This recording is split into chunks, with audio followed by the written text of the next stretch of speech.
because that does not seem to be going at a good clip. Yeah, the Wi-Fi today has been a special kind of awful. Okay, today we're going to talk about another 2 kingdoms. Can somebody remind me what the 6 kingdoms are?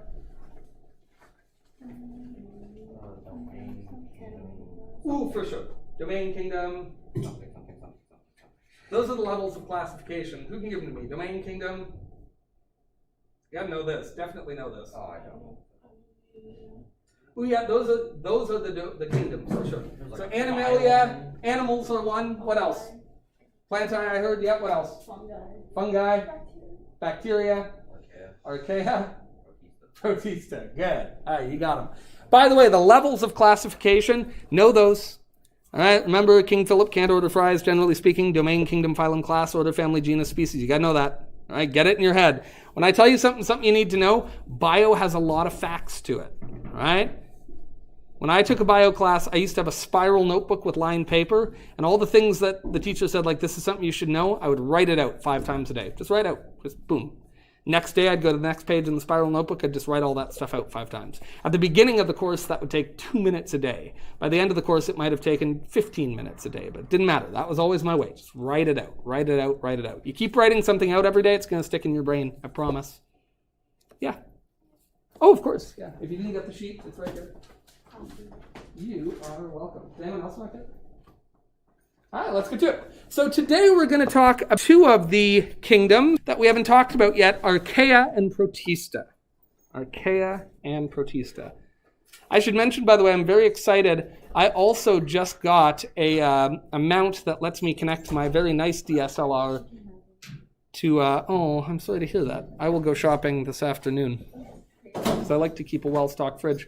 I just got a mount that lets me connect my mirrorless camera, my nice Sony A7S, to my microscope back there, and it works really well. I'm very excited. Anyway, so we will look at some examples of these tomorrow under the microscope. If you finished your what can you tell me really quickly about bacteria? Somebody give me like the 5-second brief on bacteria. What are they? False? They're distinctly 3-dimensional. So what's a bacteria? They move weird. They move weird. All right, I'm not going to give that a great mark. Anyone else?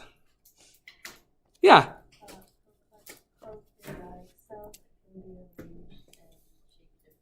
Yeah, they have lots of different shapes and arrangements, but bacteria are universally prokaryotic. What's it mean to be a prokaryote?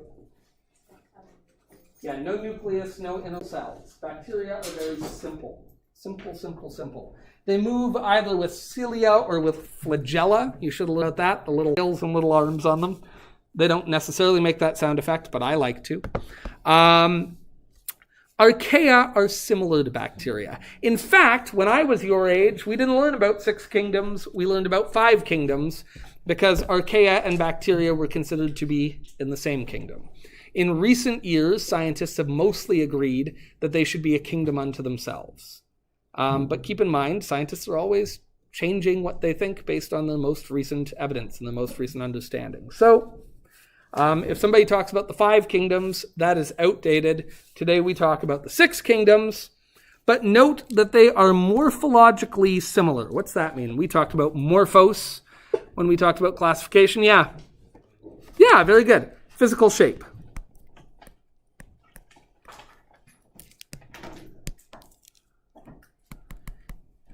If one didn't feel inclined to be pretentious, we could say they look like bacteria.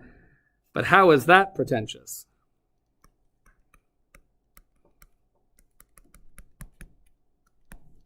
The reason they used to be classified in the same kingdom as bacteria is because they look a lot like bacteria. And not just visually, but structurally. They're always unicellular. All right, there's no multicellular archaea. Unicellular. A lot of L's in that word. And they are always, what was that word Jerusha used again? Prokaryotic.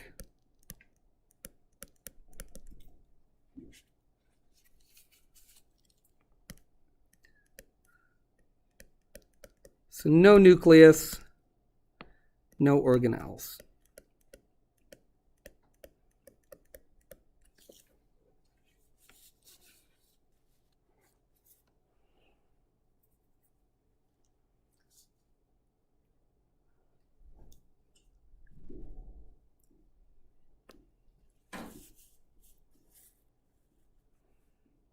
Now, they're also different from bacteria in a few key ways.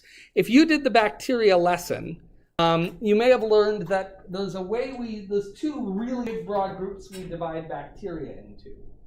Anyone remember this? It's just kind of dropped in the middle there, so don't feel bad if you didn't. But we use a certain type of staining to divide bacteria into two groups. And there's nothing magical about it. It's just that roughly half of bacteria have a compound in the cell walls called peptidoglycan, and about half of them don't. And so we can divide bacteria into two categories depending on which of these don't. And there's something called gram staining, which is basically just iodine. And it's nice because if you apply this stain to bacteria, about half of them pick up the stain and pick up this color, and the other half don't. So that's a broad category we draw them into. Yeah.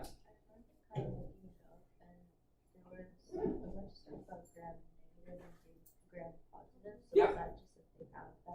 Exactly right. We call a bacterium gram-positive if it picks up gram staining because it has peptidoglycan in its wall, and we call it gram-negative if it doesn't.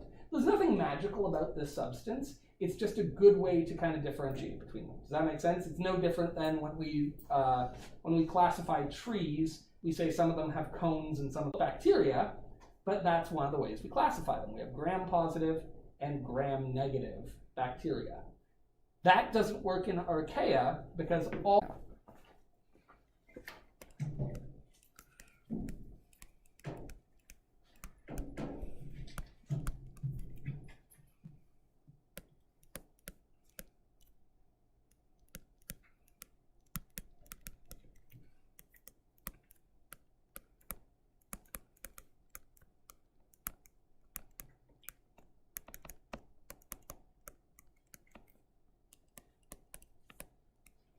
And again, I don't want you to think magical compound. Oh, you're itching on your face all the time? This one is doing that very much, and it's making me feel crazy. I'm going to throw it out and replace it with this one, which hopefully will not do that. Ah, that's better.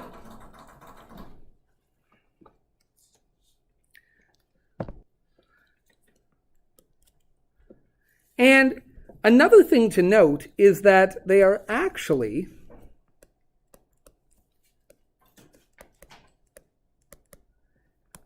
more closely related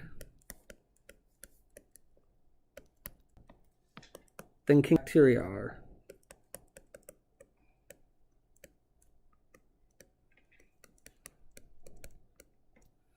So eukaryotes obviously diverged from bacteria a long time ago, but we have a more recent with modern bacteria.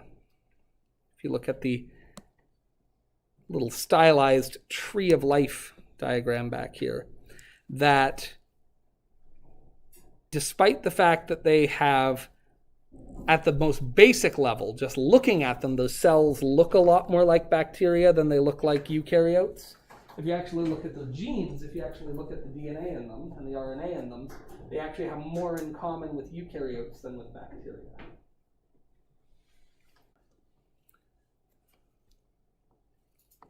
Questions about that? So these are single-celled organisms. They resemble bacteria, but genetically we know they have to be their own thing. We know they have to be their own kingdom. So, given that they're their own thing, what do we know about them? Well, on the next page, we repeat here. I've already said this. Gram staining. Archaea should always come up. Yeah, it should always come up negative.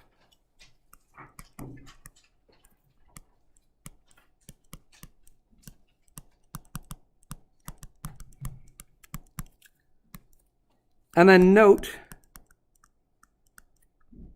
some Archaea produce chemicals that give false positives.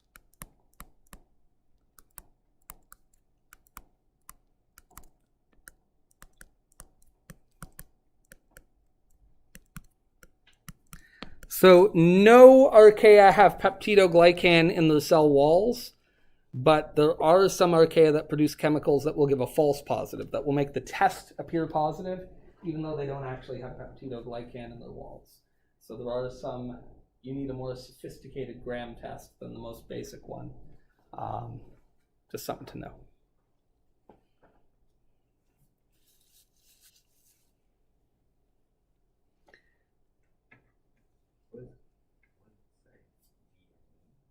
Sorry? Give. I'm sorry. I'm being messy today.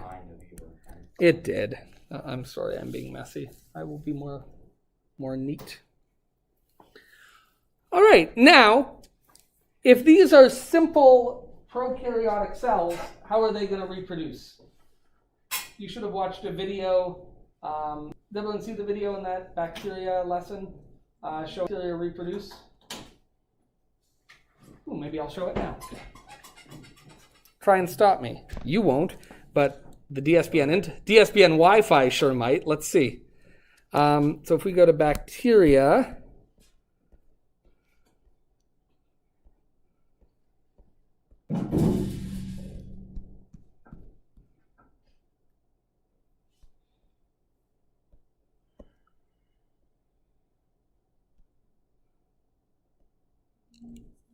this is a bacillus colony. And can you remind me what a bacillus shape is in bacteria? They have three kind of main shapes they take: coccus, bacilli, and spirella. Yeah. Yeah, that's right. They're rod-shaped. Wow, this really doesn't want to load. Come on, you. You can do it. This is like a 360p video. Come on. I might have to. I really don't understand how I'm supposed to teach when the internet is this slow on a day-to-day basis. You know, like, I'm not trying to be miserable, but it's problematic. Do it on a chalkboard. You ever seen me draw on a chalkboard? I'm not very good. I have whiteboards. I don't have oh, here we go. There we go. So that's real video footage. What's happening in there?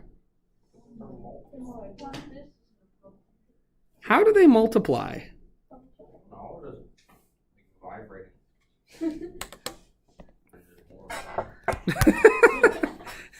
Sex ed with Preston. I don't know, they vibrate and then there's more of them.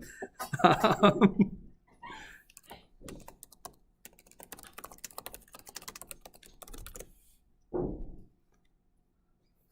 know now. It's binary fusion. I said fusion, but it's actually fission.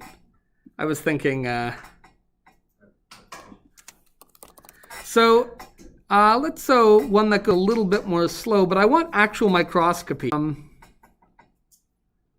don't want an animation just with GFP infusions.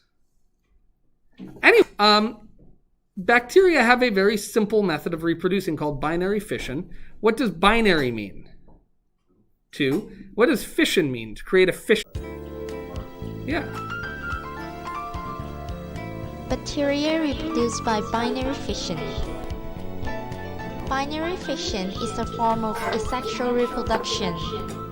In the process, a parent cell divides into 2 identical daughter cells. Under optimal conditions, E. coli divides every 20 minutes. May I just say, you know what's been missing in my lessons? Smooth jazz. Smooth jazz, team. Like, I hadn't really thought about that, but what if I was just like the whole time, like, right? And you're like, what's coming next? And then I was just like, and I was like, well, you see, class, bacteria reproduce by binary fission.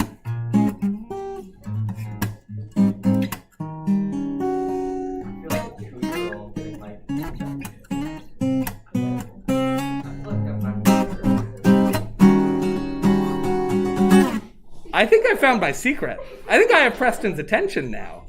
All right, anyway. So, never get my attention in biology.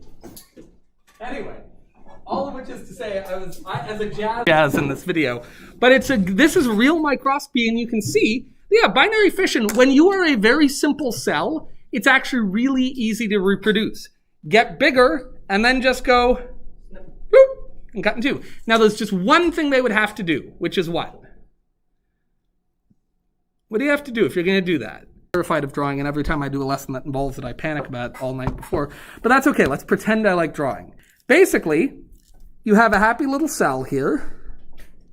And of course, what is the blueprint of that cell? What's inside of it? Yeah, it's got its little DNA, so there it is. And then this is going to get real big, right? And it's got its DNA there. And then it's going to start to go, oh, hey, let's just split in half here, right? And at the end, we've got two cells. Now, the only problem, as we see it here, is right now what's true about that second cell? It doesn't have any DNA. So the only thing the cell has to make sure to do is before it splits in half, it has to make a copy of its DNA. And as long as it makes a copy of its DNA, then it can just split in half. And this is the process that we call binary fission. Binary fission, where we replicate the DNA or RNA, and in this case it's mostly going to be RNA actually, and then one cell splits into two identical cells.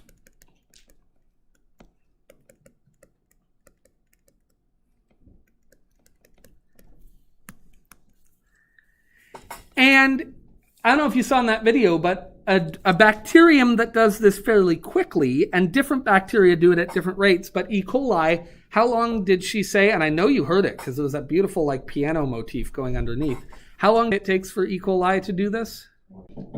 4 would become, no, 8. 8 would become, no, 16. 16 would become, 32 is correct, 32 would